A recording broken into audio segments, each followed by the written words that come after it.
வணக்கம். இன்னைக்கு இந்த வீடியோல எக் பீஸா எப்படி பண்றது அப்படின்னு நம்ம பார்க்கலாம்.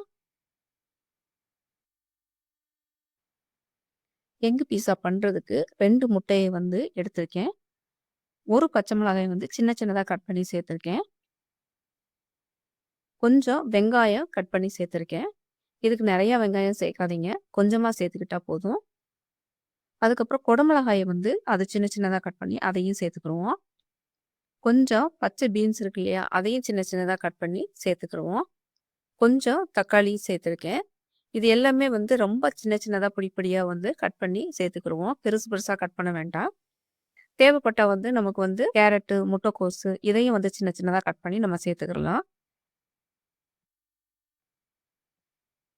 அதுக்கப்புறம் வந்து ஒரு 1/4 டீஸ்பூன் வந்து மிளகும், தேவைக்கு அளவு உப்பும் சேர்த்துருக்கேன்.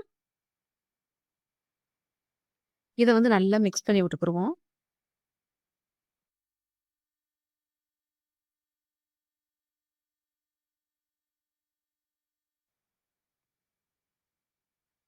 கொஞ்சம் பால் இதோட சேர்த்துக்குருவோம். ஒரு 1 டீஸ்பூன் அளவுக்கு இல்ல 2 டீஸ்பூன் அளவுக்கு சேர்த்தா போதும்.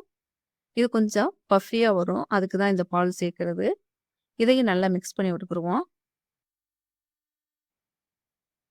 ஒரு பேன் எடுத்துக்கோங்க. அதில நான் கொஞ்சமா பட்டர் சேர்த்துருக்கேன். பட்டர், கீ இல்ல எண்ணெய் எதுனாலும் சேர்த்துக்குருவோம்.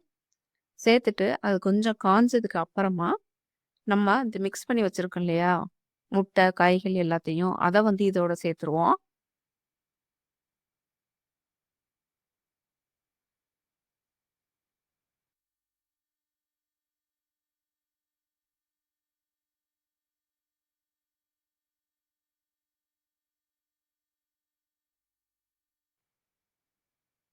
இது வந்து கொஞ்ச நேரத்துக்கு அப்படியே இருக்கட்டும். சிம்ல வச்சுருங்க. இல்லன்னா லைட்டா புடிச்சிரும்.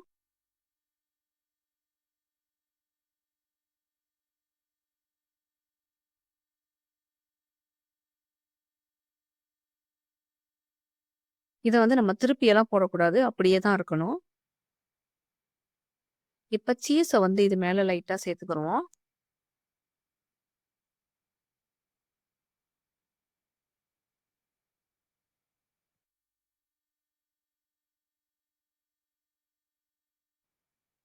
கொஞ்ச நேரம் கழிச்சு பார்த்தோம் அப்படின்னா, இந்த சீஸ் எல்லாம் அந்த எக்கோட நல்லா ஒட்டிருச்சு. பாருங்க பார்க்குறதுக்கு நல்ல பீஸா மாரியே இருக்கு. பாருங்க சூப்பரான எக் பீஸா ரெடி ஆயிருச்சு. நீங்களும் ட்ரை பண்ணி பாருங்க.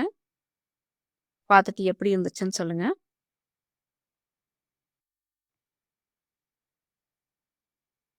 தேங்க்ஸ் ஃபார் வாட்சிங்.